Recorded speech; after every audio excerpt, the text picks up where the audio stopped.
I mean, I'm not a look at that, Will. We're live. We are alive.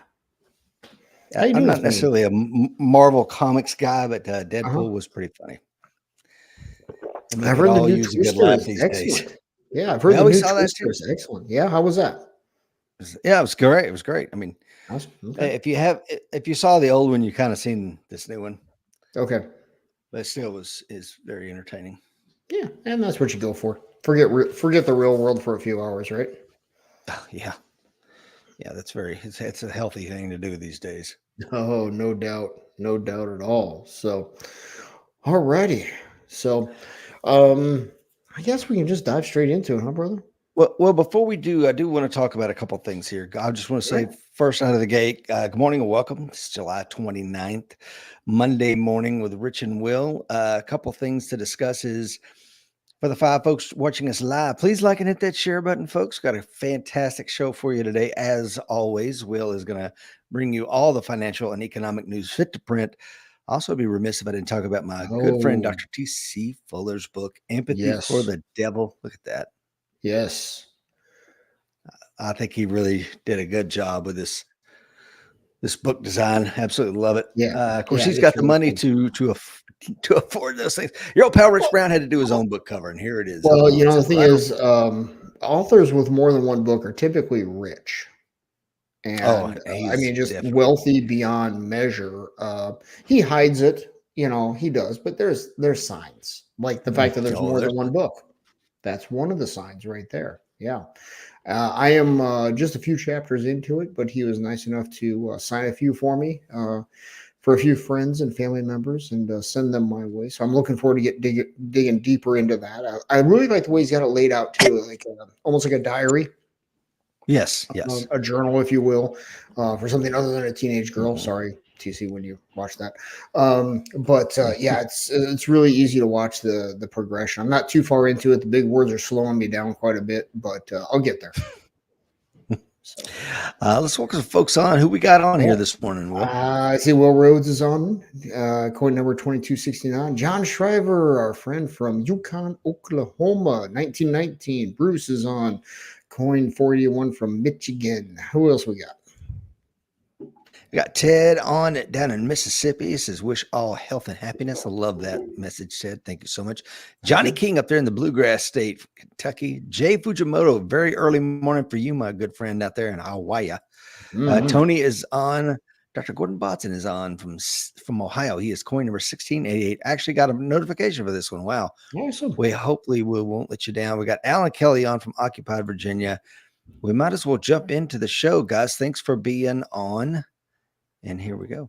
Let me throw a shout out to Alan there. Alan, I got your email regarding Vista and what's going on over there. I haven't had a chance to read that link yet. If you want to throw any information up here about that, that'd be awesome for everybody to see.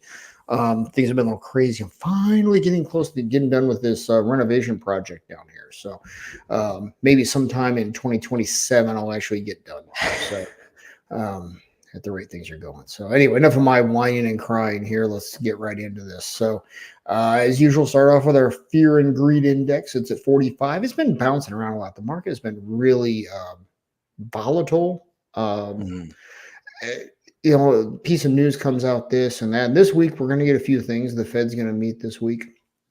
And the is it CPI that comes out this week? I think it is. I can't remember now. There's so much, and it's a revolving door of numbers at this point. That that combined with all the election drama, because the one thing the market hates is uncertainty. Before Joe dropped out, it was going to be a Trump win. Taxes were going to go down, et cetera, et cetera. All the expectations, but it was a common expectation. Now they don't really know what to expect. And that's sending the markets a little topsy-turvy here right now. So markets don't like uncertainty, do they? They do not. And, your typical election year, if you break it into the first half and the second half of the year of a presidential election year, the first half is usually turbulent and the second half is calmer, because by then you kind of know who's going to win, right? Well, this one has gotten turned upside down because the first half of the year, we knew it was going to be Trump because anybody with common sense and eyeballs could see the state of President Biden's abilities at that point. Well, this one's going the other way. And either way, the month or so before the election is usually pretty turbulent because there's always that October surprise, right? Uh-huh. So now it's, you know, everything's upside down and backwards. And, we've got things coming in. Trump's dislike for Jerome Powell is pretty well known. Uh-huh. So, that throws another one in there. So the market doesn't know what to expect going forward with that now. So, there's a lot of bowling balls and knives being juggled in the air right now by the market. So, couple that with the bottom part of this slide here, which is the Buffett indicator. And as a reminder, that's Warren Buffett's big picture indicator here. He takes the GDP of the country and divides it by the Wilshire 5000 index, which is basically every publicly traded stock. And that comes up with a ratio. And then he uses that as a big picture. Is the market fairly valued, overvalued, strongly overvalued? He does this in standard deviations. As of a few days ago, July 26th, we are at 2.0 standard deviations above the historical trend. So this isn't a baseline. So this is your historical uptrend of the market. We're 2 standard deviations above that. If you look back, Rich, it's only happened a couple times. Yeah, I see that. One was just post-COVID. All the printed money was seeking a yield, as we've always talked about. So that kind of makes sense. As with everything with COVID, we put a little asterisk by that one, right? If we go back prior to that, it was the dot-com bubble. It wasn't even the run up to the housing crash, right? I mean, if you look at the stock market during that time, it was just barely above historical trend, right? Because all the money was pouring into housing. But we remember how frothy things were during the dot-com bubble. They got the 2.1 standard deviations. And prior to that, sorry, there's a comment. You say frothy? Frothy. Yes, like frothy. So prior to that, I mean, we're looking at what year is that? Can you pull that comment down, brother? Oh, sorry. It's blocking my year, and my X-ray vision isn't what it once was. And prior to that was 1970, and just before that, 68. Again, at times with a lot of printed money back then, right? Yes. So, we're in rare territory here. So now, does that mean sell immediately and go away? No, but my finger's hovering over that sell button pretty good right now. We saw what happened just in the last 2 weeks, how violently the market reacted downward to some news. It's going to take a catalyst. Something's going to have to happen to bring this on. Yeah. When that's going to be, I don't know. What is going to be, I don't know.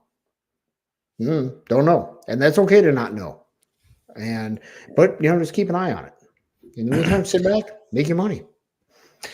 Yeah. And speaking of catalysts, so the second half of today's show, I'm going to be talking specifically about, we'll dip our toe into the cyber disruption just briefly, and then we're going to talk about what my prediction is for some sort of a civil war here in America. So if you're interested in that, you probably heard me say that quite a few times, but we're going to look at a few different social indicators that are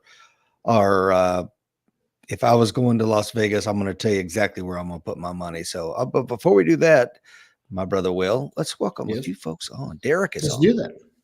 Tina is on. She says, thanks for my book, Rich. Tina won the randomized drawing Mike and I did recently as far as you could win. And Tina won one of my books, and that is On Violence and Varietals. Now that causes a dilemma for Miss Tina, because we know that book raises testosterone. It does. It does. It's read it in small bits, Tina. Okay. It's been peer reviewed to raise testosterone about 30 points. Sorry about that, Tina. But handle it with care, but make sure you handle it with gloves. Maybe on. Rubber gloves, just to be safe. Yeah.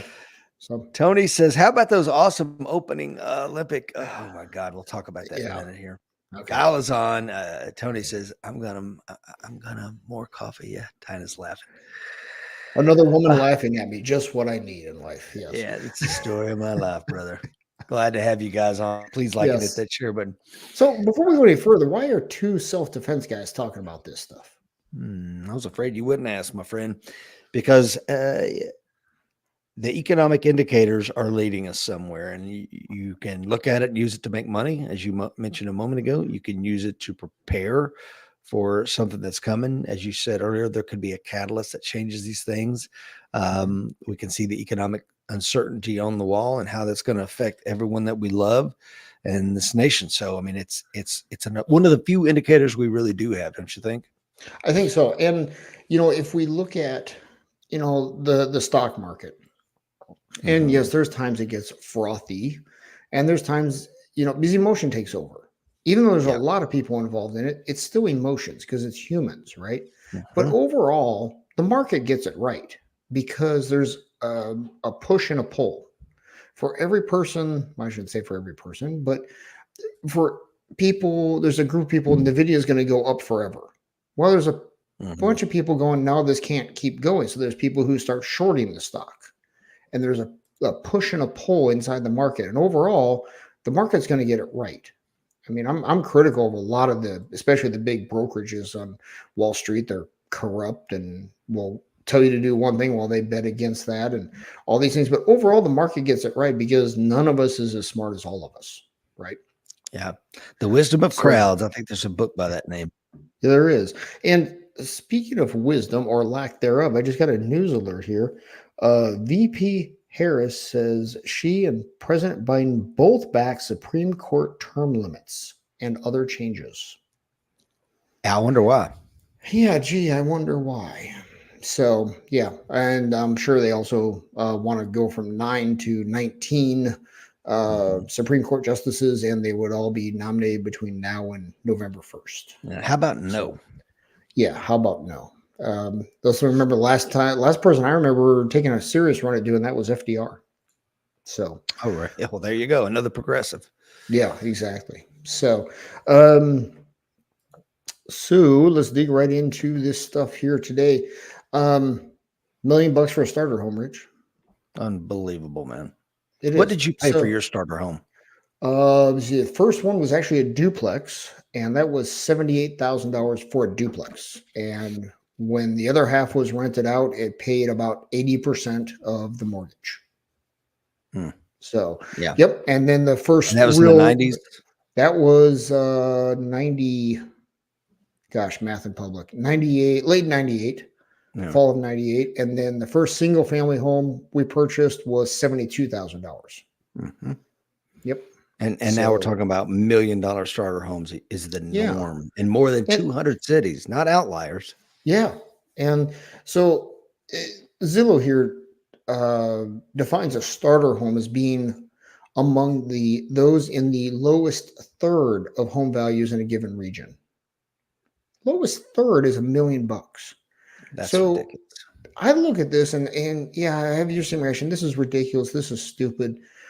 But I also look at this from our self-preservation side and go, no wonder these young people are angry. Mm-hmm. I mean, home ownership is one of the greatest wealth building things we have as Americans, and it's it's unattainable. I mean, if you're gonna how do you come up with $100,000 to put down to get a 10% down? Now you can do less, but then that brings other problems and threats. I don't blame them for being pissed off. Well, we're going to talk about that when we get into the Civil War piece toward the end of the show. That this anger and resentment only goes in one direction, folks. So, John Travis's first home in 1973 was $29,000. Lisa and I paid $69,000 in 1995 for our 96 for our first home. So, and if you look at Lisa and I were talking. A lot of our young friends in their 20s are they got a college degree and got their first job and they're making $15,000. And we're like, man, that's about what I made as a freaking cop back in the 90s, man. And Lisa's like, yeah, as a secretary, she's like, I made $11 an hour in the early 90s. And like these kids are getting a job for $15 an hour with a college degree now. Yep. Yeah, they're pissed off and I don't blame them. No, and it's kind of like the whole Civil War thing and the stock market. What's the catalyst going to be? Right. And is someone going to initiate a catalyst kind of like a George Floyd thing, Mhm. right?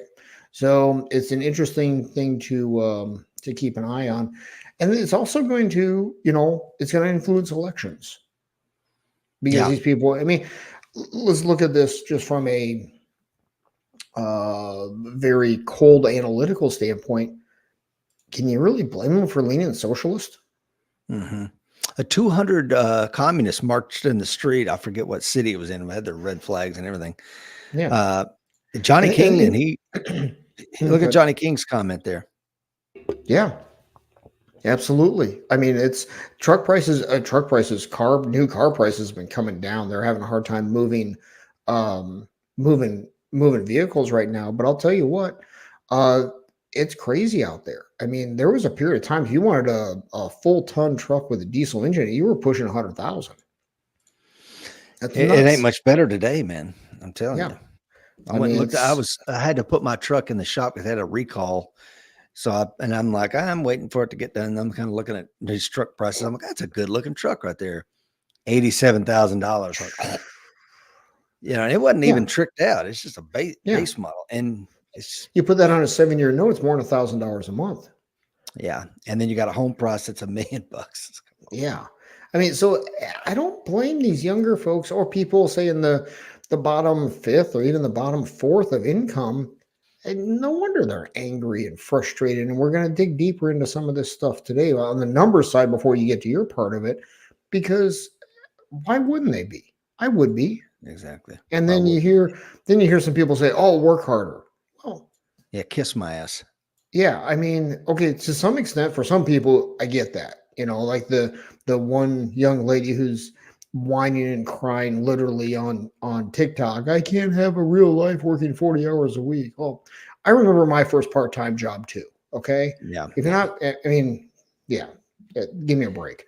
Well, that's what So, Lisa said. She said she was telling our kids because they were kind of this resentment's bubbling up a little bit, and she said, "Well, I worked and your dad worked 2 and 3 jobs. I think at one point I had 4 jobs mhm, for us to raise our standard of living." So, uh, yeah, but again, I'm not saying that's what we should all do because that comes with a lot of consequences. it does. Um, Yep. anyway, we But can and bitch all day. Let's get back to yeah. the data. All right, here we go. And this is something that I meant to find a link for, and I apologize. I forgot to do it, guys. If you go on YouTube and do a search for New York Times, believe it or not, New York Times zoning, it'll probably come up. They did a really good piece on this, about 17 minutes long, talking about more restrictive building regulations are more likely to have higher price real estate than the national average. Zoning restrictions breed even more scarcity. And then, of course, supply and demand drives the home prices up.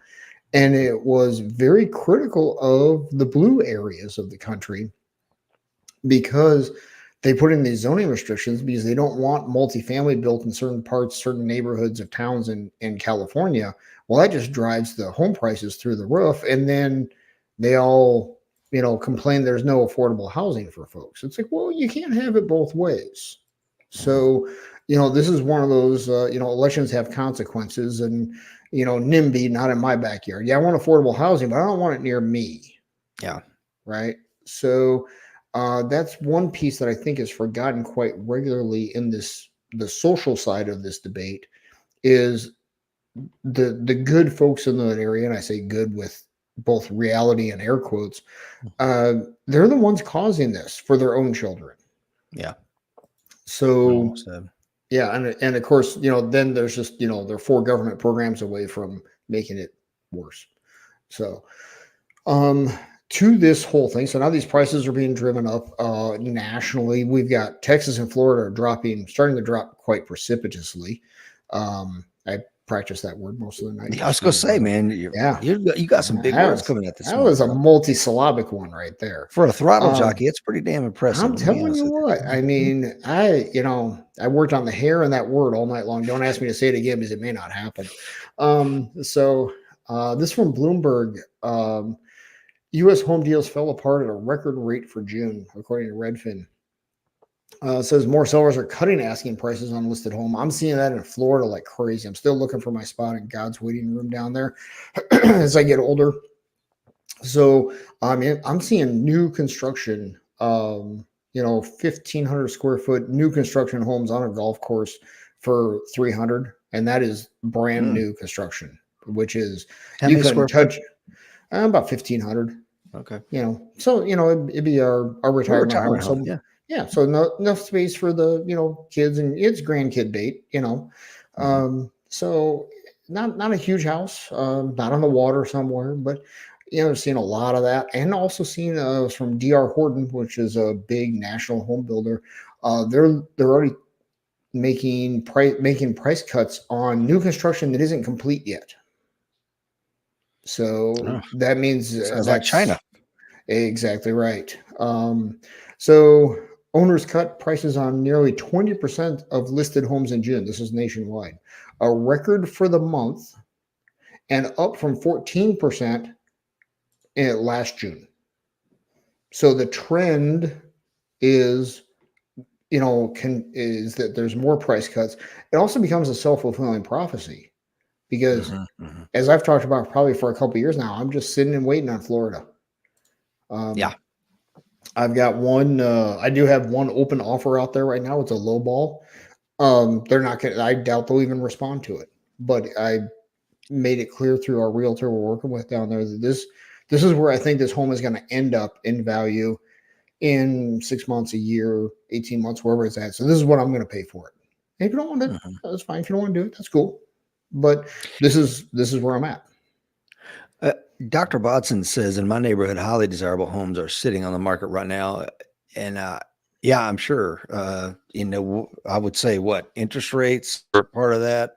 I mean, Mhm. is there something unique in your community, Dr. Bodson? If so, let us know.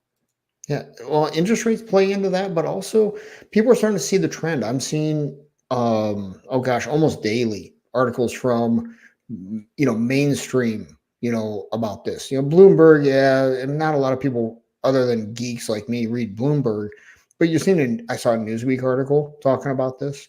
So it's starting to get out there, and people, then you get into your Great Depression. I'm not saying that's where we're going, but that deflationary mindset. Oh, if prices are coming down, we'll wait, and everybody Because pulls back and waits, that's what you're doing, right? right? Absolutely. Yeah. And by the same token, even if somebody's renting, you got to wait to the end of the lease term, right? Hmm. And as more multifamily comes on the market, well, those rents are just being driven down. So Hmm. it's like, well, I can go from, I'm totally making up numbers here, guys, based on your market. I'm going to go from $3,000 a month rent to, if I threaten to move out to that place across town that's at 2,500 a month, even my landlord only brings me down to 2,700 a month. Well, I mean, over $200 a month. Am I really going to go through the hassle of moving? No, but it buys me another year just sitting waiting and see what happens. Yeah. That Uh, influences everything. oh, yeah, of course. I want to get to Ted's comment. Florida retirement communities might be fun in the Boogaloo. If you don't know what that is, you can Google it yourself. I'm too old. Location does not matter. Yeah, we're going to talk about some of the states that will not fare well Mhm. if there's a civil war. And this is not coming from Rich Brown so much as it's coming from, they fed a bunch of data into a large language learning model. I believe it was Google Gemini, and it spit out that, yeah, civil war is in our very near future. So, and we're going to get into some of the answers that AI gave. Michael Chitilli says, so far, as long as there are California politics, Franklin is still holding up. Yep. Yeah, Yep. Franklin, Tennessee. Yeah, I Mhm. bet.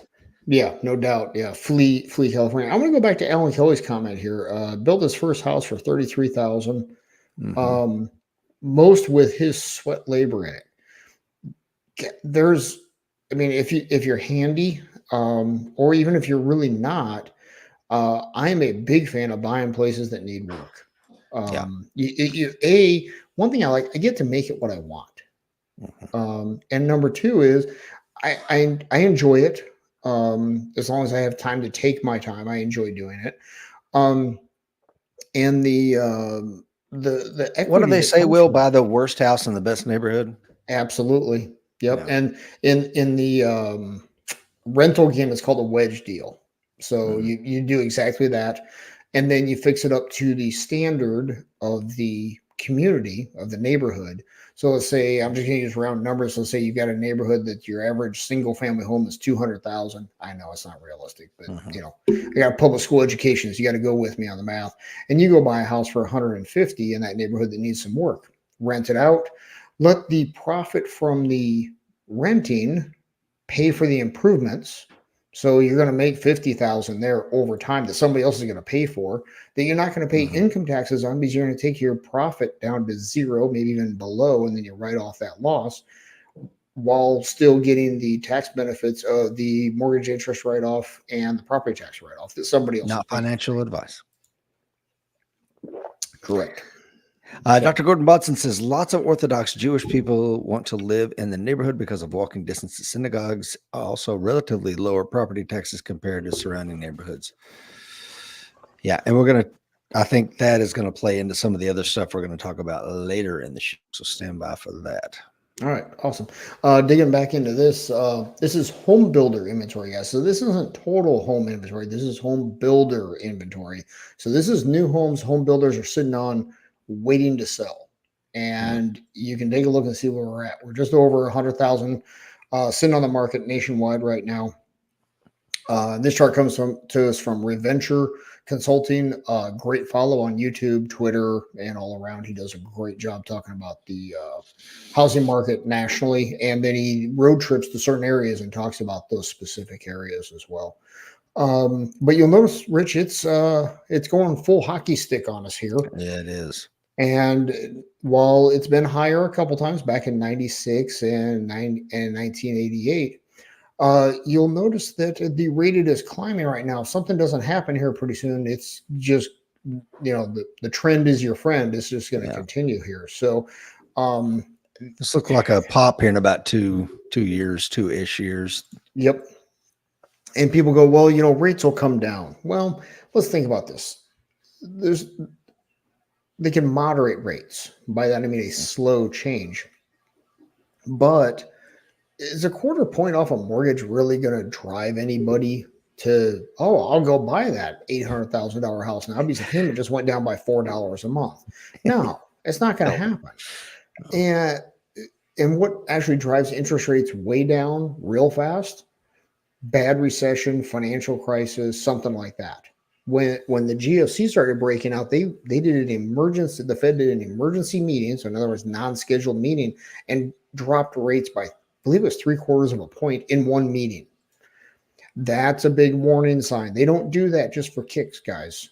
So start seeing how many points? Say 3/4 of a point. Damn. Yeah, that's pretty much what the market said too. Damn. And things continue tanking because they're like, okay, if they're doing that, what do they see that we don't?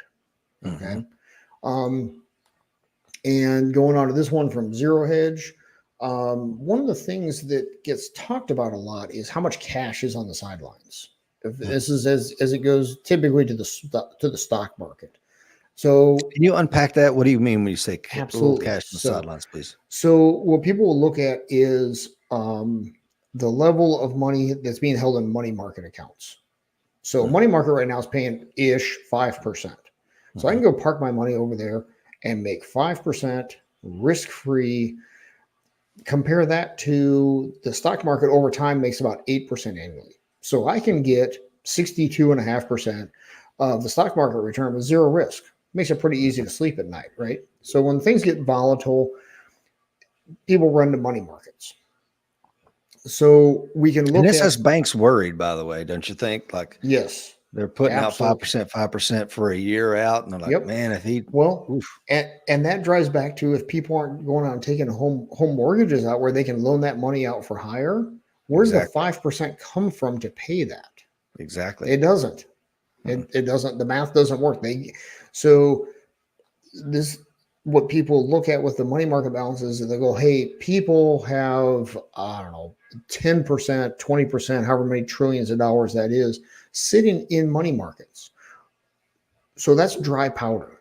So if the market starts going up, people will go, well, hey, the market's doing good and things are stable. So I'm going to pull the money out of the money market and push it into the stock market. So people will look at the level of money market deposits as an indicator, can the stock market still run higher? Okay. Also, as you get into, say, a topping formation of the stock market, if money market balances start coming up, that means people are selling out of the market and depositing that money into money markets. Well, for quite some time here, money market balances have been very high. We can look back in time here, look back at 2010 on this chart. If we look at the top is households, and we're going to break these next couple of slides enlarge these charts, guys. So Okay, in fact, good. we can just do that now if you want, Rich. Okay, now let's do that. So this is households. And if you look back at 2010-ish, you can see where during the GFC, money market balances went way up. Stock market was going down, right? So people got scared and they pulled their money out and put in money markets where they get. Now at that time they were making a guaranteed 0.5%, but hey, you ain't losing money, and there's something to be said for that, right?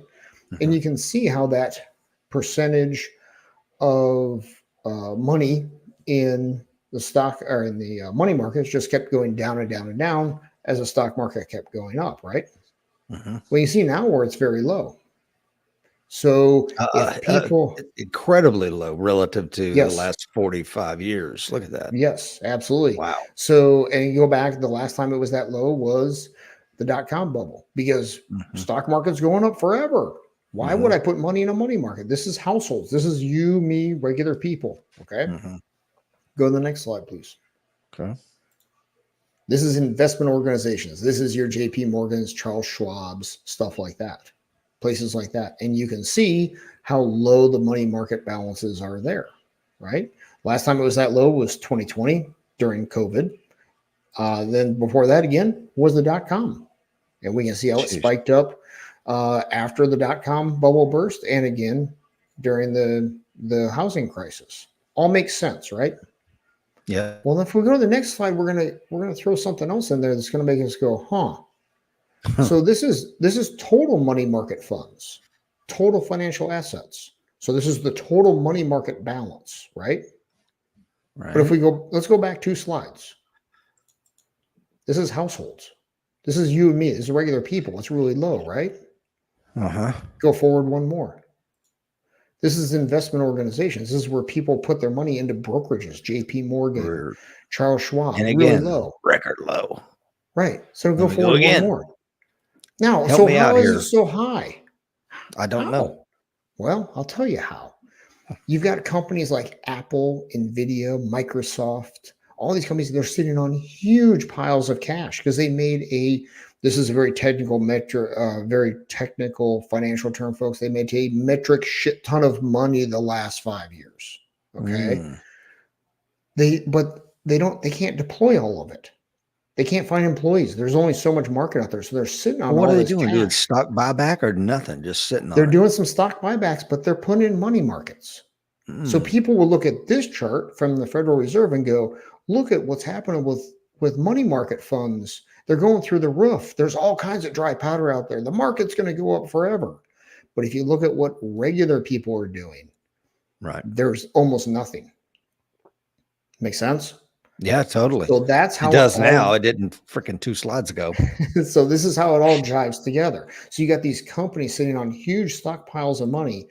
But now let's think about this. If you have a company and there's opportunities out there, you're going to go put your money in a money market and make 5%. Or if you're NVIDIA's gross profit margin is insane. It's over 70%. Whoa. Okay. Yeah, it's absolutely insane. But if I can go make, heck, let's just say I can go make 15% net margin with that money, why would I go park it in a money market making 5%?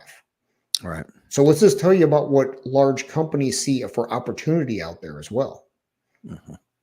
Now, is it because they can't get employees? Is it because they think the market's going to turn down? It could be any number of those things or a combination thereof, right? But you'll see these articles about money market funds going through the roof. But thanks to Zero Hedge, we can see that regular people aren't part of that. So what does this mean? Has there ever been a combination of this that you know of, Will, where you see Not- these indicators going this kind of skew like that? Not that I'm aware of. Well, you notice this chart goes back to if you go back to that one there, brother. Okay. 1 second here.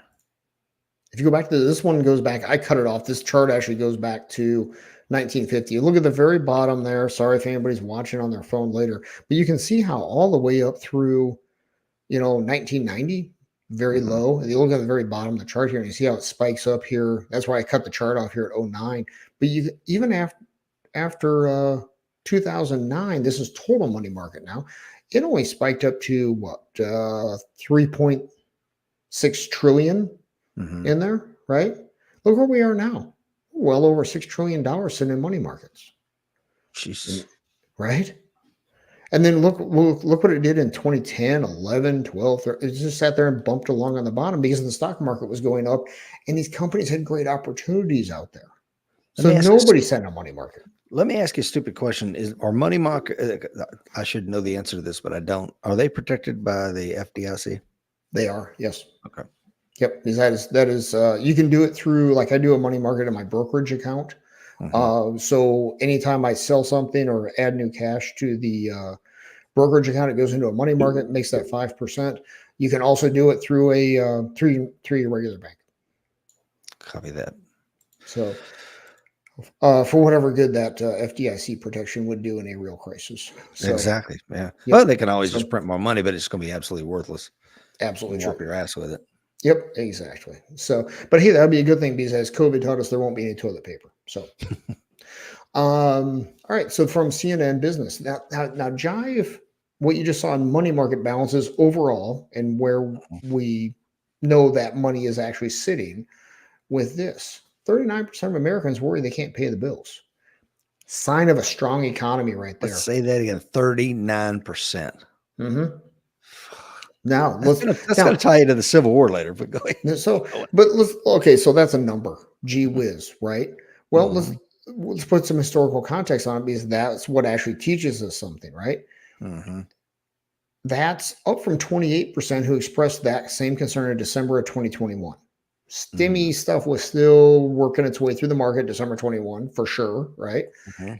However, this 39% we are at currently is about the same, but slightly higher than during the Great Recession, during the post-housing crisis. So we're right back there. So we're seeing people are tapped out of the money market, so they're fully invested, okay? And individual investors that don't know what they're doing is referred to as dumb money. So the market's been going up, so they keep piling in. No, it's never going to end. It's different this time. Bullshit. Right? Yep. But now you got 39% of people worried about how they're going to pay their bills. What's that mean for spending? Oh, yeah, that's right. McDonald's just came out with earnings and an earnings report this morning. They missed across the board. Everything missed. Same store sales are down, revenue's down, earnings are down, profits down, everything's down. And their last earnings call, the CEO came out and said, listen, people are squeezed. I mean, and now, remember when they used to do the dollar value menu, right? Now it's the $5 value menu. The $5 biggie bag is crushing at Wendy's right now. Yeah. But what's that say about our society now? Admittedly, I sound like that old guy. Back in my day, my rent was $5 a month. And I remember my grandfather saying exactly that. Okay. And I thought, yeah, whatever. Whatever. But he was right. It's funny. The older I get, the smarter he was. But let's look at this bottom part. What's it say, Rich? What happened there? Let's go back. Actually, yeah, good. Yeah, there we go. The typical household is spending $925 more a month, $925 more a month to purchase the same goods and services as just 3 years ago. And we talked about how wages have been flat for 2 decades. Yeah. And then you got them now, just in 3 years, you're spending almost $1,000 or more. And then you add this to the stat you just gave us, and then you talk about the rise of a firm or whatever it is, buy now, pay later, and shit you can do when you want to go buy an apple and a thing of water. You can put that on buy now, pay later at Walmart. Like, right. God. Well, and it's not signs of a healthy economy, my man. It is not. And let's think about that. $925 a month more. That's almost $12,000 a year more, right? All right. That's real money. And yeah, there was the post-COVID era where everybody started getting pay raises. And then what happened overall was labor overall started saying, hey, we need raises. Okay. And unionized labor was able to hold management's feet to the fire and get big raises. And what did we just talk about last week with John Deere? They went, fine, we're going to Mexico. See ya. Have a nice day. Bye. Okay. So then what happens to their income? Essentially goes to zero until they find something else. Yeah, there's unemployment and those sorts of things, but essentially goes to zero. And they didn't do it with their organized labor, their blue collar labor. This we talked about how they were doing with white collar labor there at John Deere as well. So this is starting to happen. And it'll be a process. It's going to take a while to play out unless there's some big catalyst. But let's again, perspective matters, right, brother? Can I give an anecdote here? Please do. Because there's so many things that you've said. You know, you're talking about back in my day. Well, the other day I came across this book that we got like for graduation back in 1988, and in it there was you could write down like what does a hamburger cost, a cheeseburger, a gallon of gas, a gallon of milk, and blah blah blah. You know, those kind of things. And I saw where it like a pair of Levi's blue jeans was like $39.99, and this is when minimum wage workers were making $3.35 an hour, and it's costing basically 10x for an hour to buy a thing of blue jeans. Well, it doesn't cost 10x these days to buy a pair of Levi's. You know why? Because again, we had a Levi's manufacturing plant in Knoxville, Tennessee, and one of my buddies worked there. He loved his job sewing up, you know, blue jeans on an assembly line for Levi's. Yeah. In order to make the price of blue jeans go down, they closed all those and sent them overseas, and he lost his job, and he really never recovered from it. So much so that he started drinking and he died of, alcoholism a year or so ago. He never really recovered from that loss. I mean, what did they do? They said, we're going to train you in another trade. And he just struggled with his life. But these things have such negative downstream consequences. It may take decades and generations in a sense to clear out. What do you think? Oh, for sure. I remember, in the 80s growing up, I graduated high school in 86. I can remember late 70s, early 80s, growing up in John Deere country. I grew up around Moline, Illinois. John Deere's worldwide headquarters. And oh my gosh, it was terrible. And it's easy to be like, oh yeah, well, so they're shutting down the assembly line or reducing it using robotics, the AI of the time, if you will, the game changer. I mean by that. Oh, go get trained on this or that. Well, and a few people we knew went and got learned up on how to work on the robotics, right? Or got learned up on how to program the computers of the time to run those things. That's great. However, you don't need as many people to wrench on the robotics or program the robotics as you needed for the total job overall. So again, these are areas where the people who, looking back on it now, who were successful were the people who didn't fight the change. Exactly. They got in front of the curve, the front side of the wave, if you will, and went, I'm going to go get, here come the robotics. It's going to save the company, whatever, 30%, 40%, whatever it is. They saw the handwriting on the wall and got in front of it. And that's what, how I try to look at things with all of this. And I think you do too, is let's be on the front side of the curve, because then I'm not trying to play catch up. It's not an emergency. Be proactive, whether that be, if you're at the gas station at midnight, first, maybe that was you got yourself in a bad spot, but you're there. So let's be proactive. Let's not be looking at our phone while we're pumping gas into the truck, right? Yeah, I want to talk about this because this is basically a preparedness show, and we're using economic factors to help you prepare, right? So that we talked about that earlier. So, but that what you just said is so important, being ahead of the curve. And when you said curve, it reminded me of the book The Bell Curve. And if you haven't read it, I highly encourage you to read. It's a fantastic book, but it talks about these cognitive bubbles. So the only people that can react and be ahead of the curve are those that have the IQ to look further downstream. And I mean that because IQ really is a metric for your ability to think long term and see where this problem is going. So if you don't have that cognitive ability, you're gonna be the proverbial frog in a pot of boiling water. Everything's fine. I mean, I'm treading water right now, and the other one went. I see where this is going. He's out and he's gone. So, and that's the shame, man. Most people, no, not most people. Well, yeah, because I think the average IQ in America is under 100. It's like 95. most people, 51% or greater, will not be able to make that change. They won't be Right. able to see the paradigm shifting and get in front of it, and they're just going to suffer. Yep. And I will add on to that because that's a great point, but I'd like to add on to that. Most people seek comfort above all else, Yes. right? I'm comfortable here. Yeah, things are starting to get a little tight, but I'm comfortable. Going and doing X is uncomfortable. And I think a great metaphor for that is whether we're talking about shooting or jujitsu or working out, are you comfortable being uncomfortable? Mm-hmm. Because let's face it, you go to a USPSA match, at some point you got to go stand up there and everybody watches. And that's uncomfortable, right? You go start doing, the martial art of your choice. Well, that's uncomfortable because there's plenty of people there that can kick your butt. Oh, yeah. Right? You're going to Same get thing exposed. Exactly. You can't hide behind the old keyboard and be like, I'd do this or I'd do.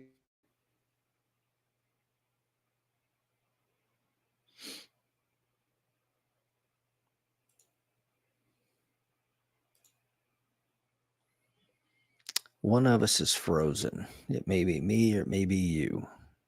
Who is it?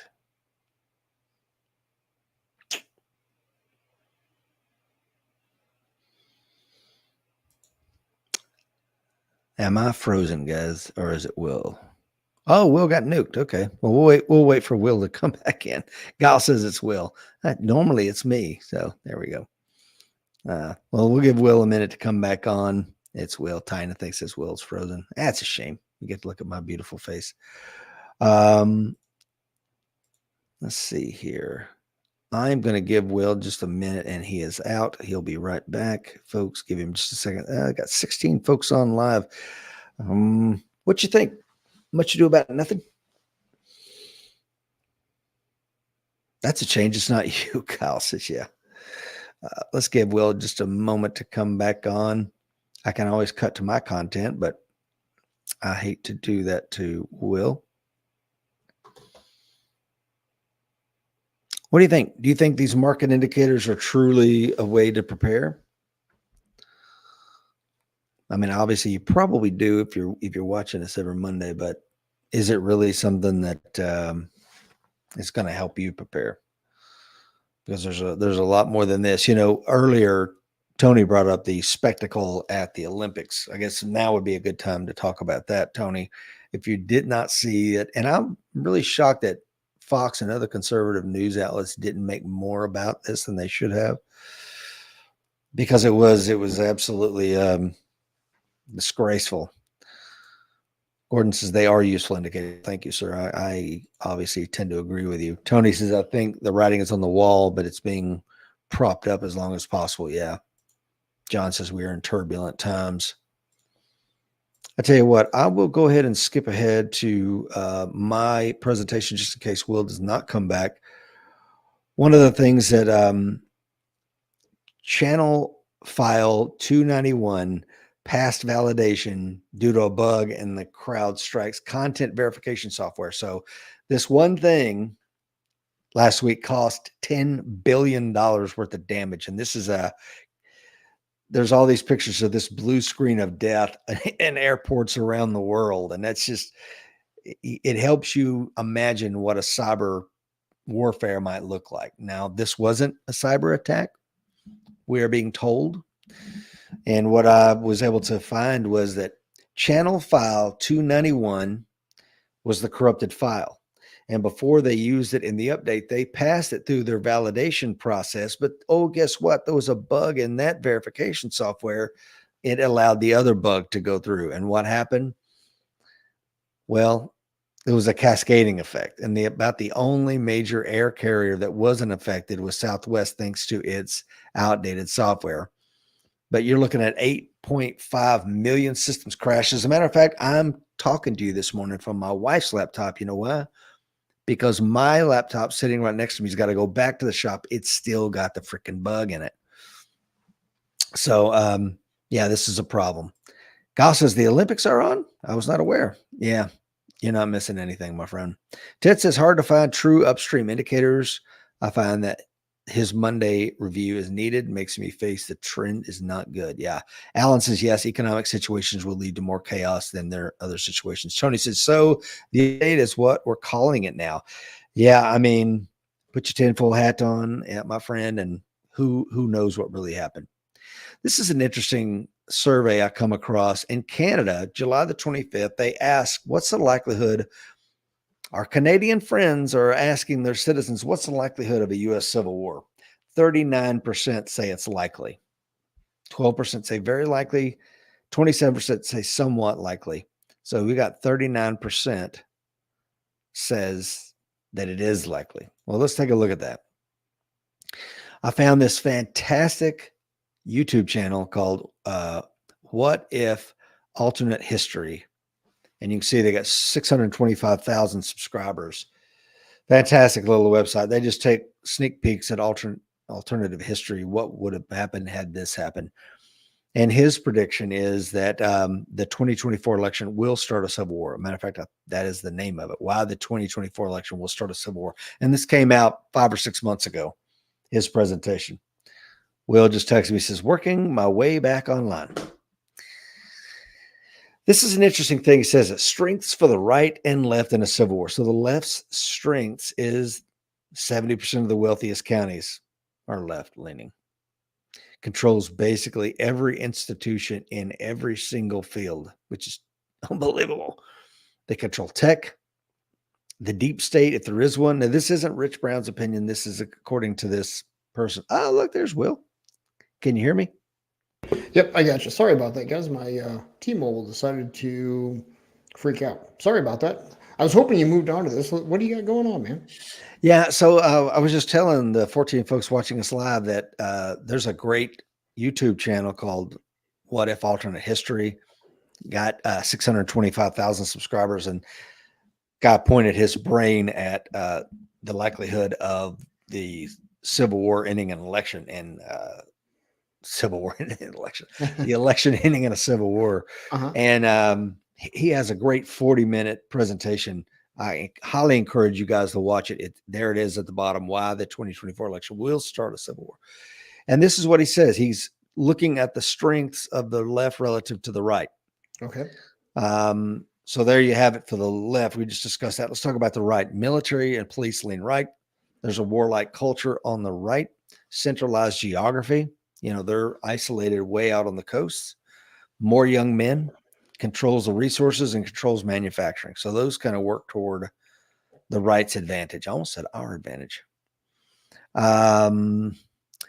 Growing divide. This is interesting. So if you take a look at, this is homeschooling. Homeschooling was virtually non-existent when you and I were kids. Mm-hmm. And then look at how it's going. Now, why do you think people are homeschooling over? I think they're fed up with the indoctrination. You know, and a lot of that's going to be, I mean, look at the opening of the Olympics, you know, you know, it's the one group that's very safe to ridicule and demean is Christians. And I think everybody I know who homeschools or has homeschooled is a devout Christian. Yeah, 100%. And if you look at, so you can see it on the rise, right? And I think if you look at the reasons why they say they homeschool, number one is safety, because I drilled into this briefly. And number two is they don't call it indoctrination, but I think you and I and everybody else would say that's what it is. You know, they've lost faith in the social institute. This trend of trad wives. Are you familiar with this? No, I never heard of that. Yeah, this is an interesting little trend. It's gaining popularity on Instagram, TikTok, and social media, where women are embracing the traditional wife and leaving the workforce and going home to raise their children instead of outsourcing that to someone else. Okay. If I can interject in that real quick, I ran across a video and I sent it to my wife, and it was talking about the traditional roles, husband and wife, man and woman, right? And it was like, you know, he provides the house, I make it a home. Yes. And it was a number. I won't bore you guys with every bit of it, but it was like 8 things like that. And I sent it to my wife, and she said, her response I thought was perfect. And I'm not saying that just because sometimes she watches the show live, although that may play into it to some extent. The she's like, she said she couldn't understand why people don't understand that we're equal, but we're different. Mhm. The things that she thinks of, I don't think of. If I'm not Exactly. killing saber-toothed tigers, I don't think about it. Okay. Mhm. It just doesn't cross my mind because it is important to me. I mean, we could paint this entire house battleship gray, and I'd be like, cool. It was Yeah. $5 a gallon cheaper, but it wouldn't look like a home. Right. So Yeah, I sent that same thing. I bet it was the exact same little video presentation. I sent it to Lisa, and we just couldn't agree with it more. Absolutely, yeah. Yeah, he brings in yeah. You said it better than I could say it, my friend. So well done there. I agree. Johnny King says the scary thing is the left runs healthcare institutions in which injured and wounded right-leaning participants would receive no care in the event of a civil war, unless we're talking about rural versus urban. So Correct. I think I agree. doctors, not trying to speak for Dr. Boston or any other physician that may watch us later, but they moved to those rural areas for a reason. It may be Correct. more lucrative if they ran a practice in a very urban area. They might make more money, but they came to the rural area for a reason, just like you and I live there. Yep. So, and that's faith versus atheism. Again, rural versus urban. I would submit a social civil war is already here. Oh, I agree completely. It is absolutely here. Yes. This is an interesting stat here. 63% of men aged 18 to 29 identify as single. That's a problem because when you look at, again, the book, The True Believer, this is a fertile breeding ground. I don't have a woman to kind of help me regulate my emotions because, like you said, I don't give a shit. Battleship Gray, kill a saber-toothed tiger. It's the woman that has a civilizing effect on Yes. aggressive young men. Right. So if there's nobody there to kind of modulate that behavior, maybe these 63% of young men weren't raised in a home with a father figure. Single mom raised them. They don't have a wife or a girlfriend. Like, hey man, screw it. Why not start shooting at people? The rise of alternative media. So the institution of media does not hold. You used to, whatever the three major news media said, it's ABC, NBC, CBS, and that's that. And whatever they say, and they're all speaking the same thing. We all had a common understanding. It was easy to mold us. Nowadays we go, oh, the major media is lying to me. They're gaslighting me to my face. They said it one thing last week and now they're acting like they never said it. But thank God we have the internet where it can save that.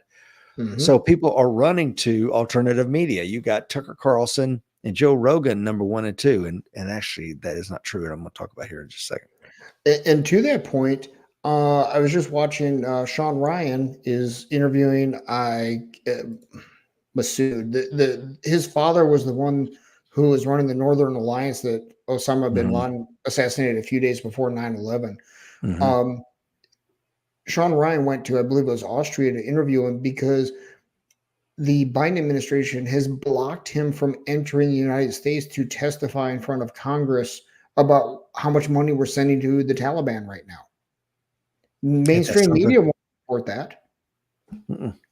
Had to find some guy who's an ex-SEAL who's had substance abuse problems, who runs a very successful podcast, I'll say, to do that.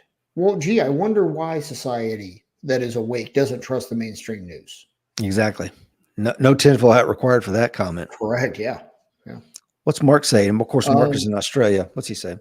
People are homeschooling. These politicians are changing the school curriculum worldwide. Absolutely correct. Yeah. His son often complains about the rubbish being taught. Yeah. Oh yeah. My kids are going to be seniors in high school, and yeah, it's like, are you serious? I really like Tony's comment. What's he say? He says, ever wonder why the left is pushing the term democracy more than ever? And democracy is mob rule. Exactly. It's the tyranny of the majority. Not interested in that. Alan says, we used to be rural as far as medical was concerned, but hospitals merged into a corporation, say local monopoly. Care sucks and prices are higher. What does Johnny King say? There's over 200,000 petitions signed to get Congress to hear his testimony. Yes, and I am one of those signatures. Absolutely. And again, all driven by Sean Ryan. Yeah. And I loved his. Did you after he interviewed that gentleman and put the petition out? It had like I don't know 60,000 signatures, and Sean Ryan did a YouTube short saying this is why nothing changes because everybody's Right. outraged, but none of you signed the damn petition. Right. Ah, he's absolutely right. I haven't watched the Yep. show yet, but I need to. Let's talk. Speaking of Sean Ryan and alternate media sources like this one here, Mhm. Coffee with Rich and Will. If you look at the top 10 podcasts out there, and these are by far and away, like, if you look at Joe Rogan or Tucker Carlson or whoever this, I forget what the name of the first one on there. It's a Yeah. feminist thing, but I mean, they blow away mainstream media. Mhm. Joe Rogan podcast will get more views than anything CNN could ever put out there. Mhm. So let's look at the way I view these things, Lena. Call her daddy, Alex Cooper, kind of a feminist female thing, but definitely a left lean on that one. The number Mhm. 2 podcast is the Tucker Carlson show, Yep. right leaning. Joe Rogan, who started out on the left, is now more of a right leaning show. Number 4, Hysterical, which is just a cover for left news. Left. So basically, it breaks down even 4 left, 4 right, and 2 that are somewhat agnostic, and that's probably 9 and 10. Yeah. So I mean, again, we're getting in these camps. Well, and what I see happening, and maybe part of this is because I have the free time, but I think people want that long form contact that Joe Rogan started and Tucker Carlson's continuing now because you don't get these stupid soundbite answers just trying to Mhm. rev up the base that you see Right. in mainstream news. You can take 15 minutes to answer a question and dive into a few nuances of it. Therefore, it's people who actually want to learn something or look at something will gravitate towards that. Yeah. And again, thank you to the 18 folks watching us live. I wanted to, if you were talking about the left versus the right, so the left coast versus the right coast over here, and look at the percentages of owned guns. So if you go back to the Civil War chart, it doesn't necessarily look good for the places that lean left. This again, I said a moment ago that 63%, almost Mhm. 2/3 of men between the ages of 18 and 29 are single. Look at the virginity rates. I Wow. mean, they're skyrocketing. So again, this is why am I saying this? Fertile breeding ground for young, disaffected males. Mhm. And these are the guys that are going to make this conflict happen. Yep. So that again, there's like you said, men and women are different, and there Yep. is a civilizing thing that women can do to young men. Ask me how I know, because my lovely bride has always been able to do that. Been a calming influence on maybe some of my more aggressive impulses. So again, if those aren't in place, those modulating social effects, Right. who knows what's happened? What does Yep. this say? Everything is fine. You just need to look in the right place as the ostrich has his head in the sand. Yeah. Yep. I don't know if you saw this last week, but at a JD Vance rally, Ohio State Senator George Lang said that civil war would be necessary if former President Donald Trump does not win the 2024 presidential election. Quote, I believe wholeheartedly Donald Trump and Butler County's JD Vance are the last chance to save our country politically. I'm afraid if we lose this one, it's going to take a civil war to save the country, and it will be saved. Lang said to the crowd erupted in applause. What do you make of that? You know, so if you can bring that back up, brother, Yeah, of course. the I so the first thing that jumped out at me was the top part.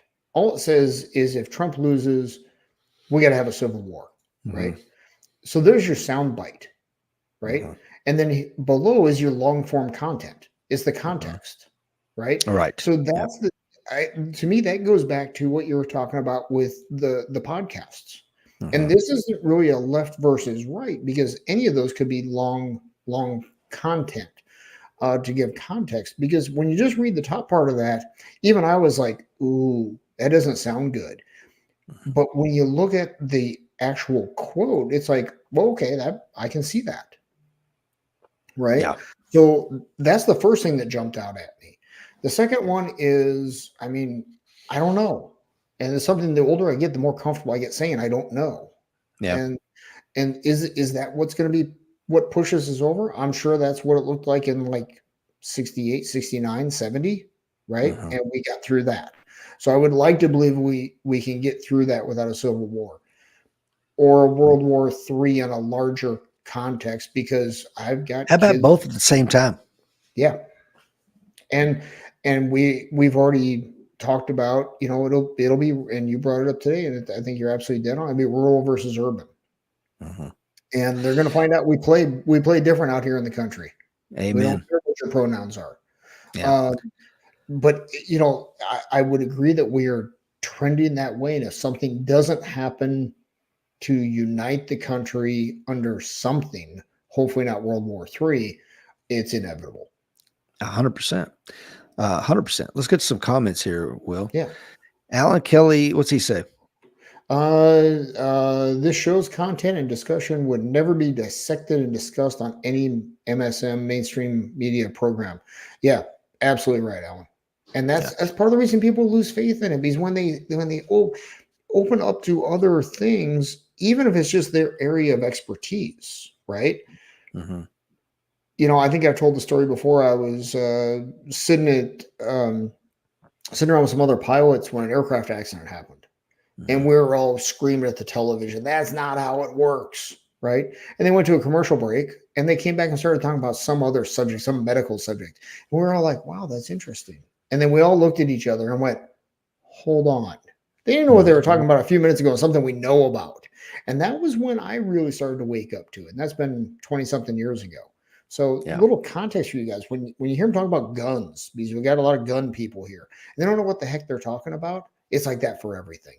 Exactly. Well said, man. True. Michael Gentili says, meme from 10 years ago. The right has a billion bullets and the left is still arguing over which restroom to use. What's Johnny King say? Look at how many ATVs the southern portion of the U.S. have. That would definitely make a more mobile fighting force. Yes. And I just have to learn to weld so I can mount a mod deuce on top of mine. Mm-hmm. Of course, I got to get a mod deuce too, but little problems. I'll get there. Yeah. My brother Jeff is on. Good morning, Jeff. He says, when they are being called incels and women are saying they would rather be alone in the woods with a bear. Again, this is well said, man. And it has consequences. And we're gonna dig into some of those consequences here in just a second. Ask China about those consequences. Yeah, exactly. Yeah. So here we go. We got one more in there. For Ted. Yeah, go ahead. Election could just see the economic collapse occur sooner. Then who knows what goes down. Yeah. Let the economy turn down right now with this bunch of kindling we got sitting around that are social issues and everything else. Let the economy take a real downturn here. And it could go from LARPing to shooting quick. Yep, exactly. Google AI Gemini was asked about the Civil War. They fed it a bunch of data. They let it watch the movie Civil War. Anyway, and here's what it saw. If we saw a Civil War today, states that seceded during the first Civil War, Confederate states, might again be more likely involved on one side. Google Gemini's AI said, quote, these include southern states like Texas, Louisiana, Mississippi, Alabama, Georgia, Florida, South Carolina, North Carolina, Virginia, Tennessee, Arkansas, Missouri. Let's see here. It says the AI expert also pointed out that there would likely be a rural versus urban divide. This is quoting the AI model, with some analysts suggesting rural areas might be more likely to secede. And what does the next bullet say? Much like in the U.S. election, there would also be certain key battleground states and any sort of widespread internal conflict, the AI claimed. States with a history of swinging between Republican and Democrat control might be more susceptible to internal division and civil war, the AI said. Examples include Ohio, Pennsylvania, Wisconsin, Florida, North Carolina, and perhaps Georgia. And I think that is, I never thought about it that way, but your purple states are the ones that are going to be more open conflict. Oh my God, yeah. So and this is one of those things when I read this, I'm like, okay, I'm in a safe red Yes. state. There could be very little conflict here outside of, say, Shelby and Davidson County, where the left lives and controls a lot of the instruments of our democracy. But I mean, if you live in one of those places where it's purple state, Hmm. good luck. Well, And and within that, I mean, Wisconsin's a very purple state, but it's purple when you mix it, but really it's two areas of deep blue surrounded by pockets of purple and a lot of red. Milwaukee, Madison, deep blue. Rest mhm, of the state, purple to red. mhm. So even within the state, if you're not in those deep blue areas as a more conservative person, you may not even see much. So it could be very localized. Oh yeah, 100%. Now this is one of those things that I thought was also interesting in terms of military firepower, a crucial factor in any sort of conflict. California and Texas were said to have the most. Looking at raw numbers, these states tend to have the most military bases, and add Florida to that mix. So if you look at Florida, comes up on the list already as a purple state, and then you got Florida again popping up in terms of having all these military bases. So Florida could be tinfoil hat, where a lot of the conflict goes down. Hmm. And you do have a lot of people that are transplants in there. So where is that Yep. loyalty going to be? Exactly right. Yep. Virginia and North Carolina, with high concentrations of military personnel, could also be significant players, whereas geographically speaking, Alaska's difficult terrain could pose an advantage. Although in the movie Civil War, Texas and California ended up on the same team, the AI suggested it would likely be a very different story in real life, as anyone with a brain can tell you. Yeah. Although I haven't seen the movie Civil War yet. We're waiting to do it as a family movie night. Hmm. But from what I've been told about the movie, and if I remember correctly, you've seen it, Rich. Hmm. It sounded like the producers took great lengths to keep it apolitical, not left or right. Hmm. And that could be why they chose to do the Texas California Yeah, thing within that. That's my assumption, at least. you're 100% right. So yeah, so for those like me who haven't seen it yet, kind of keep that in mind. It's not meant to be a forecast. It's just supposed to be thought provoking. Here's a trivia quiz for anybody. What state was created by the Civil War? Hmm. I have no idea. West Virginia. Really? West Virginia was created by the Civil War. And I bring that up because Alan Kelly says Virginia would split again, Northern Virginia, Richmond area, and the Tidewater, Virginia Beach area. Uh, it's not unlikely at all. Tony says, burn Atlanta part deux. Uh, what does Jeff say? Um, would there be a more likely divorce or secession before all-out civil war? That's been talked about a lot. When Obama was in office, there was a lot of talk about Texas seceding, and there's actually I think it's a ballot measure going on for Oregon to split up. And I Mhm. think the eastern half of Oregon is talking about becoming part of Idaho or their own independent thing. And that is a state that's a perfect example of, Yes. if you're around the Portland, if you're around the west part of the state, it's deep blue and everything else is deep red. I mean, there Mhm. are there are common people separated by common sense and lack thereof. Yeah. So you know, it's I think maybe we might start seeing some states split up like that. Mhm. Maybe as a precursor, or at least those movements becoming very active. These things, they happen. They're slow and then they all at once, as you've said so many times. And again, I'll go back to the book, The Outbreak of the Civil War, written by Lincoln's secretary right at the end of the Civil War is when he wrote it. It's an all but forgotten book, but he talks about, everybody talks about, oh, it was Uncle Tom's Cabin by Harriet Beecher Stowe. And people were reading it and going, oh, there was The Raid on Harper's Ferry by John Brown and his abolitionist movement. There were Frederick Douglass's book. There's a lot of these things. Of course, that led to it. But when you look at the last straw, the governor of South Carolina writes a letter and he sends it out to the 10 southern states, and he has it sent out special courier. I've mentioned it on the show many times before, but if you look at the way those folks replied, he's very clear. Like, look, we may hold a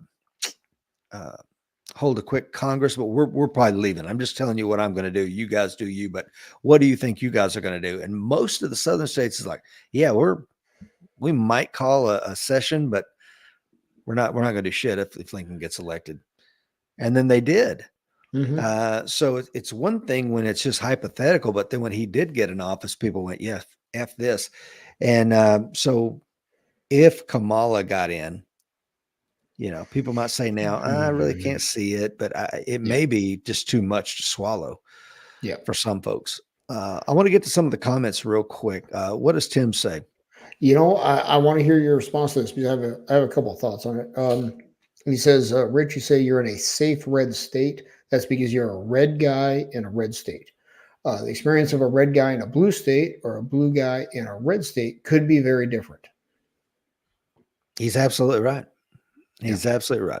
And this is why I have my point scale, which I should be packing my shit right now, to be completely honest with you, Tim and everybody watching, because we're over 10 points at this point. And again, it was all fun and games when it was hypothetically put together a year or two ago. When it was at 3.5. Yeah. And now it's like, oh crap. And now I look around at the actual lay of the land in my family. There's some significant things where I don't know that we can jump. So I take some solace in the fact that I'm a red guy in a red state. Sure. And I'm going to give another piece of this puzzle here in just a second before we get into the next part. What does Ted say? Bad economy, military already low in staff, goes back home. I mean, that we can see a parallel to that when the hurricane hit New Orleans. Mm-hmm. Cops stayed on duty for a while and then went, I'm going to go take care of my family. Bye-bye. Yep. Yeah, I mean, and you saw the same thing with the Civil War. Yep. Most of the generals in the South were Union generals, and they resigned their commissions and went home. Yeah. They said, I cannot drive, as Lee famously said, I cannot raise a sword against my country, my home. And he was talking about Virginia. Mm-hmm. I want to go back up to Ted's other comment real quick. Walmart closes and he thinks people will get feral. That's the old 3 meals away from anarchy, right? Yes. So that can be Walmart closing. That could also be a cyber attack on the EBT cards. Your old food stamps. Honestly, it's an EBT card. So imagine what a cyber attack does there, and not just that, but Social Security checks don't go out. And I'm not saying older folks are going to riot in the streets, but it's going to cause strife. Yeah. Okay.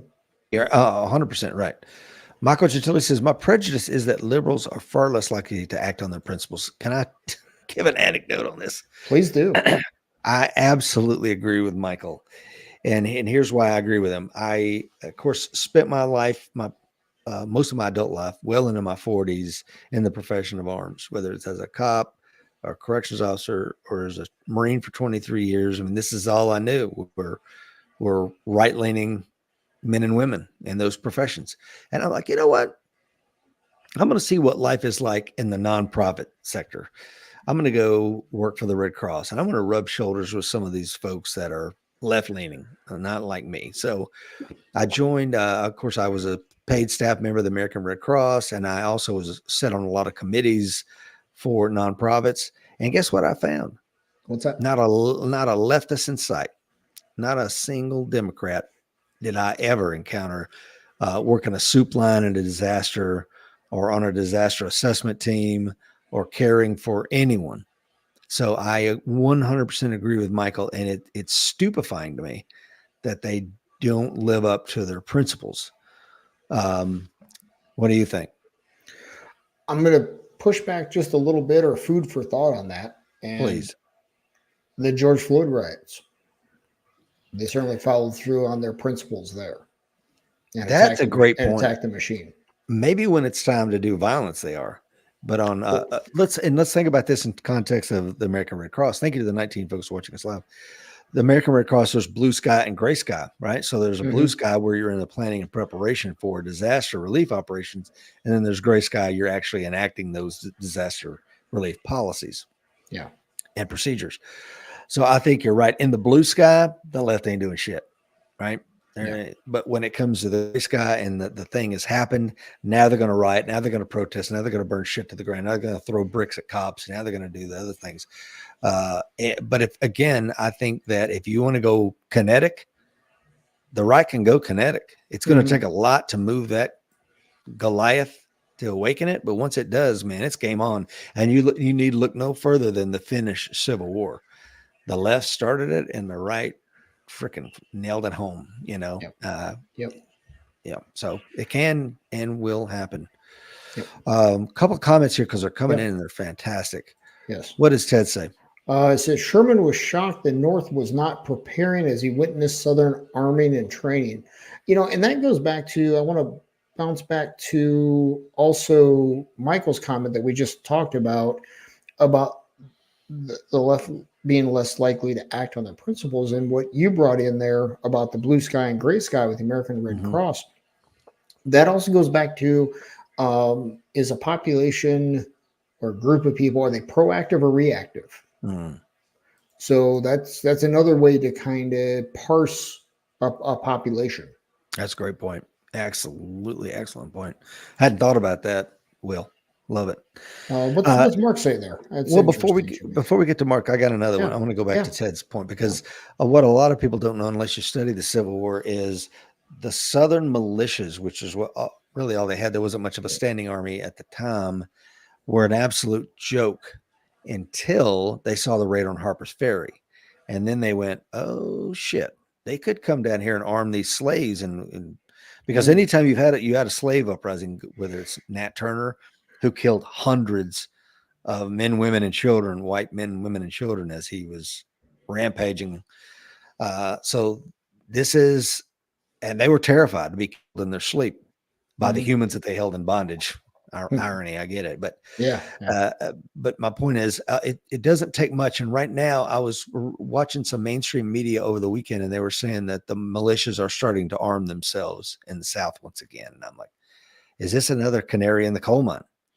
Now, again, they're a joke right now. There's some 300-pound guy smoking a cigarette, shooting at a milk can on the ground. I mean, it's an absolute joke.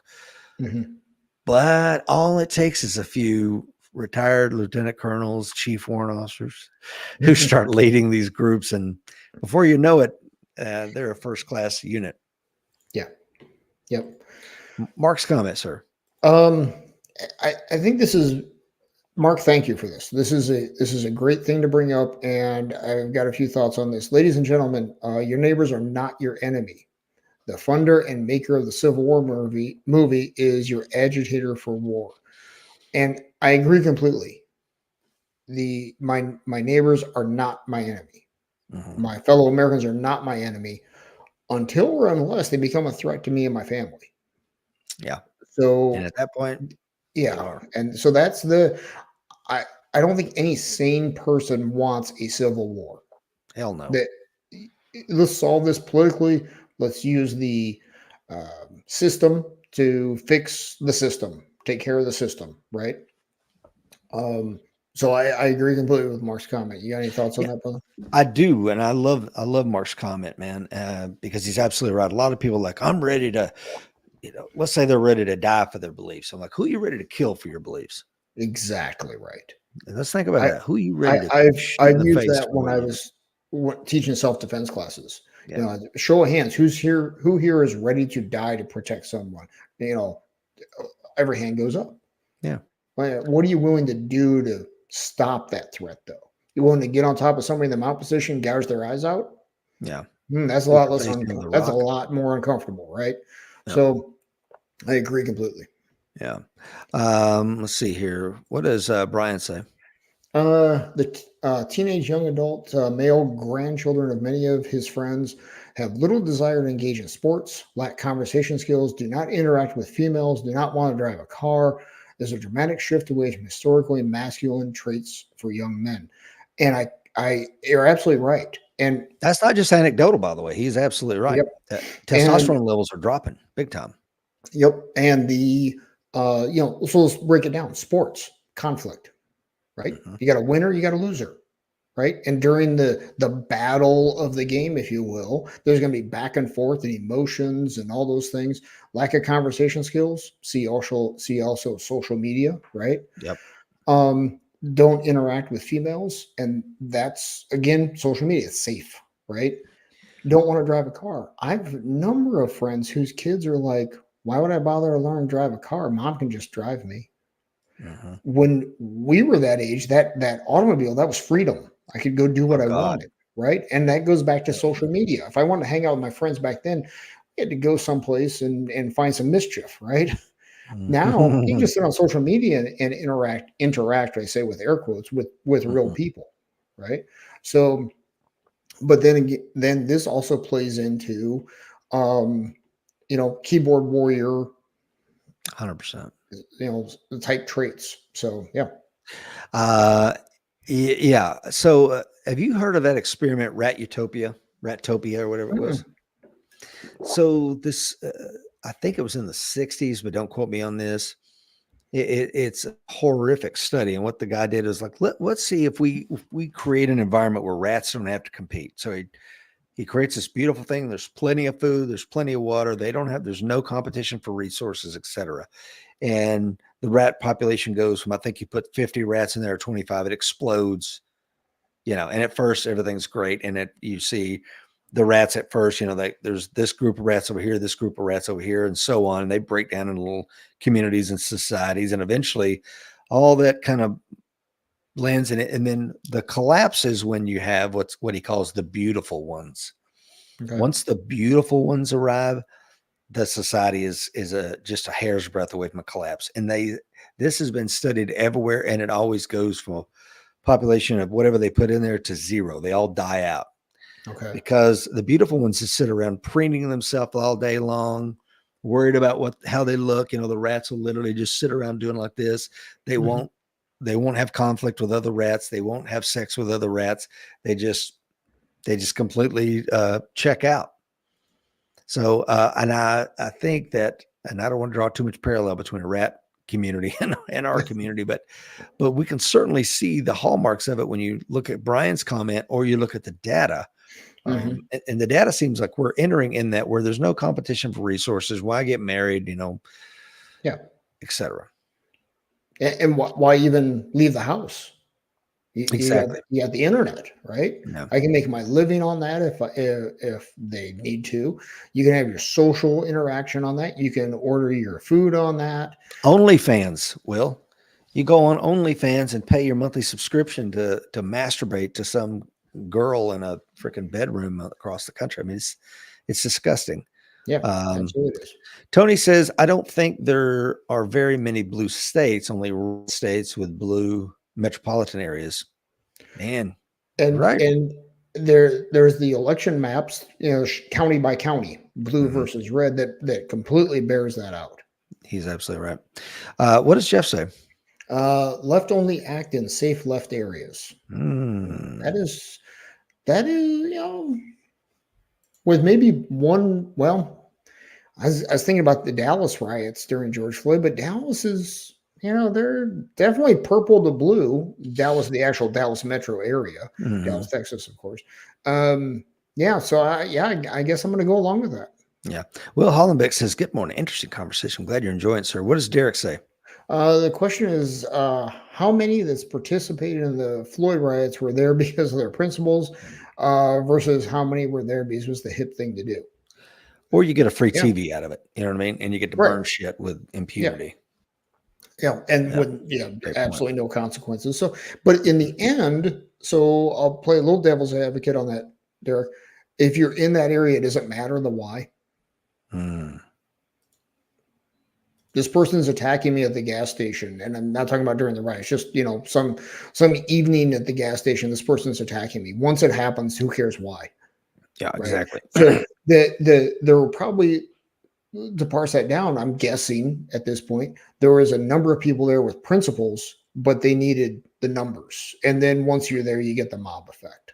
Yeah. So And Tim says, Derek, doing something because it's a hip thing to do can be a principle.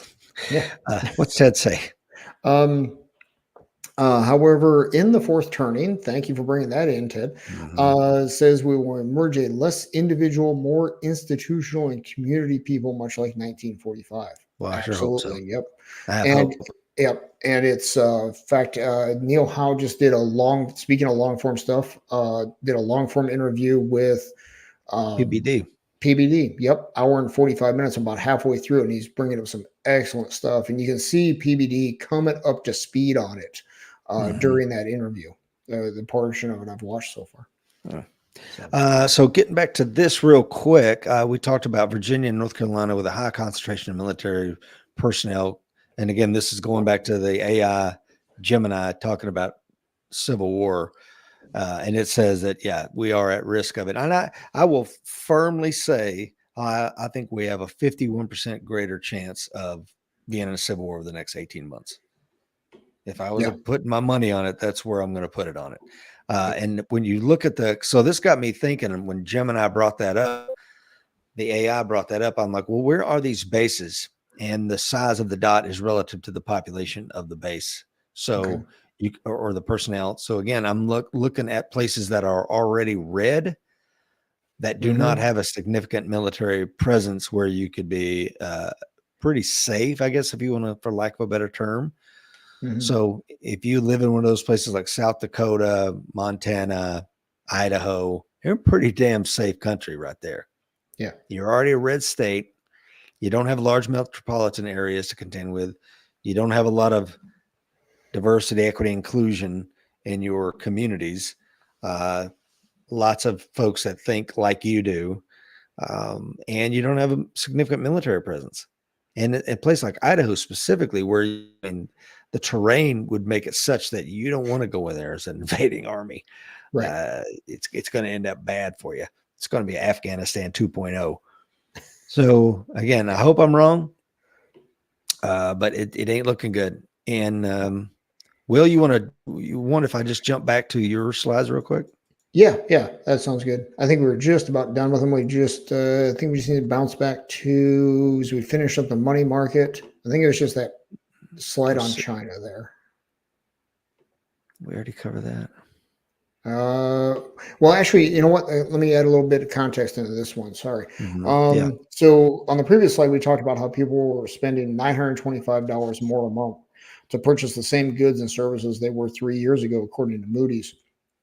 So that got me thinking. Okay, so 925 a month is 11,100 a year when you do the math on that. Mhm. So this is median household income. So this is total household income according to the Federal Reserve, and right now it's at call it 75,000 a year. So that means in the last 3 years it's gone up 15%. How many people got a 15% raise in the last 3 years? Nobody. So this leads to frustration. Now, we don't have the money for XYZ. Oh, well, but we still want to do XYZ. Well, the credit card balances go up as we've seen, right? Buy now, Absolutely. pay later is used. But these people are getting backed into a corner. And so now they're going to start cutting things. See also McDonald's earnings this morning, Mm-hmm. right? Fast food's an easy thing to cut out. I remember growing up, we got McDonald's at home. You'd go home and you'd have a hamburger on a piece of toast, and mama put lettuce and tomato on there. Hey, we got McDonald's at home, right? That's right. So, but that's that sort of thing's gonna be making a comeback. It is making a comeback. These people are getting squeezed. Yeah. So, but then that also adds into the frustration and can lead directly to what you've been talking about. So now you got social strife. People are angry because they can't have the things they want, can't afford a home, which when you pay rent, it's essentially 100% interest because at the end of the lease period, all you got is a stack of receipts to show for all your hard work, right? Can I pause real quick? Yeah. So you say you can't afford a home. And I'm like, is that one of the things that's driving these young men to be single and virgins? Well, Like they just have no hope. They're like, I can't afford a home. How can I afford a girlfriend? I mean, could that be some of those downstream consequences? could be, and we've got this China thing up here, and let's think back to because are they giving us a parallel there?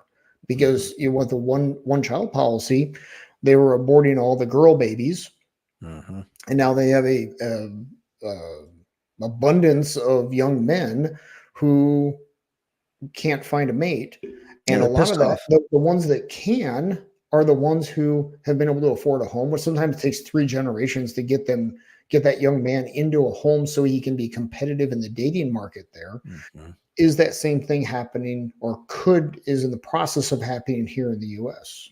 Right. I don't know. Food for thought. So all these things tie together, right? And now social media, I think, amplifies all that, because what do we all see on social media?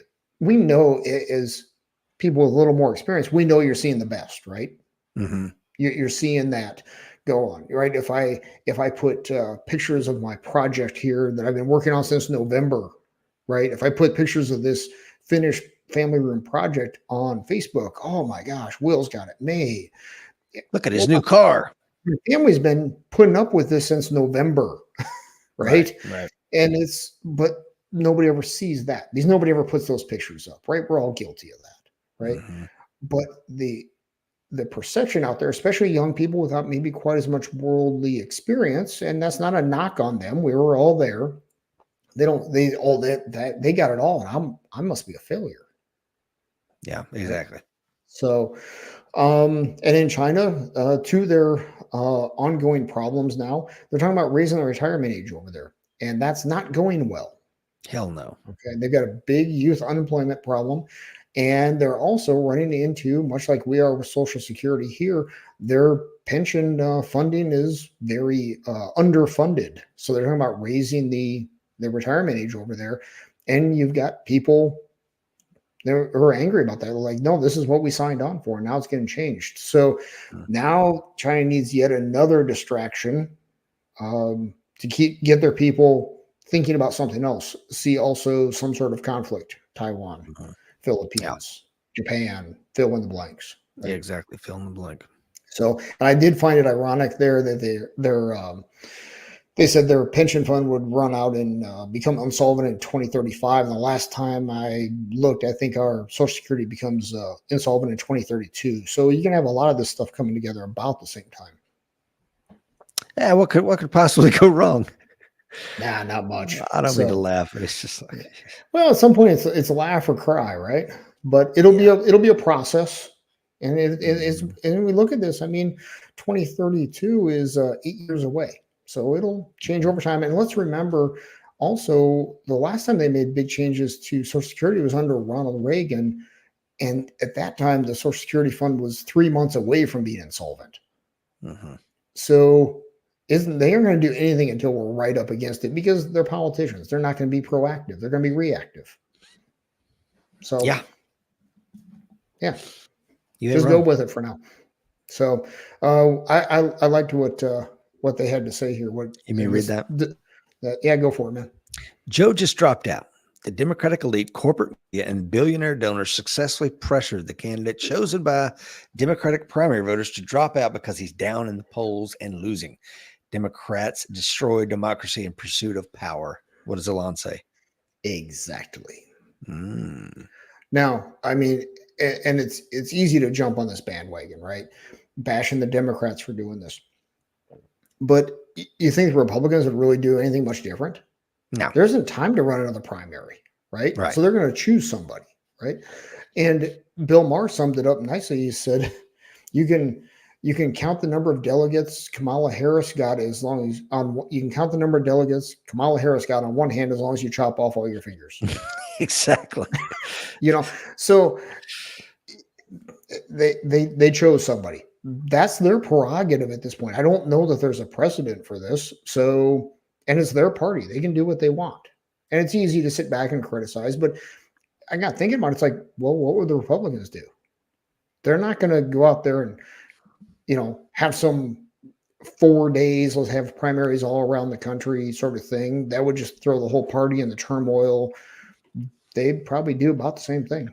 I would have more respect for the left if they would have invoked the 25th Amendment or him just resign. Like, look, I realize, I've had a slew of doctors look at me. I'm cognitively impaired. I mean, that's what the special counsel found. I can't be held accountable because I'm so in such cognitive decline. I'm going to step aside. Kamala can step in. She'd be the new president for the next X number of months. But they're not doing that. It's like, no, I'm fine to run the country. Like, no, you're not. And that's one of the things we were going to talk about today. And I ultimately didn't. And that's the delegation of authority down to cabinet secretaries. If you look, the White House just signed a memorandum for that. Yes. And Will and I were chatting about it offline. Like, is this a big deal? I mean, he's in cognitive decline. We can all see it. And that he's openly going, look, I'm going to push a lot of my day-to-day responsibilities and stuff off on cabinet secretaries, which is somewhat frightening. And then I looked into it. Trump did the same thing in 2019. Okay. Obama had done it before. So it's not without precedent. It does, in fact, happen on both sides of the aisle. So it could be much ado about nothing. It just seems to be a very intriguing turn of events in an already weird state of affairs. Yeah, it's one more data point in there. The other thing that is rumored out there, I saw one report on this, so take it for what it's worth, which may be something, maybe nothing. Rumor has it, on whatever date it was, sometime in July, Obama got a hold of Biden and said, Joe, you need to step down. And by the way, I've already talked to Kamala, and she's okay with going the 25th Amendment route if you don't agree to drop out of the race. Ooh. Now, who knows how accurate that was? It was in a mainstream newspaper. I forget which danger one. Is it comports beautifully with my bias. Yeah, exactly. You know what I mean? So absolutely, anytime that happens, I have to go, wait a minute, Rich. Whoa. Yeah, absolutely true. That's why I say take it for what it's worth. I'm not saying it truly happened, but somebody's throwing it out there, and it was in a mainstream one. I forget which one because I read so much garbage. So, yeah. What does Jeff say? Someone did point out it's better for the right if Biden stays in, so Trump isn't running against an incumbent. Yeah, I mean, it would be much better for Trump if Biden stayed in. Yeah. So. And Brian says, where's the Democratic voters' revolt against the power brokers installing a candidate they did not vote for? There should be. I'd be pretty pissed off. Well, and along those same lines, let's remember back to when it was Hillary. When Hillary got the nomination, it was the super delegates that put her. The voters wanted Bernie. Exactly. And that was never going to happen. Yeah. Exactly. So, and this happened. We saw it going back to who was it? Donna Brazile. She was the head of the DNC at the time. Yep. And they were doing all kinds of shady stuff behind that. I don't remember because, here in America, things just go crazy all the time. But she had to step down because she was putting her hands on the scale for Hillary because she was the anointed one. It was never going to be Bernie. Be damned what the democratic process said. Exactly right. So, and that's all we have, folks, today. Yep. So just a slow news cycle, It is. Yeah, not much going on, guys. Just go back to Instagram and Facebook. Don't worry about it. It's all good. Yeah. So, how about you take us out, brother? All right, guys and gals out there in Warrior Nation. Remember, the fight is coming. Be ready.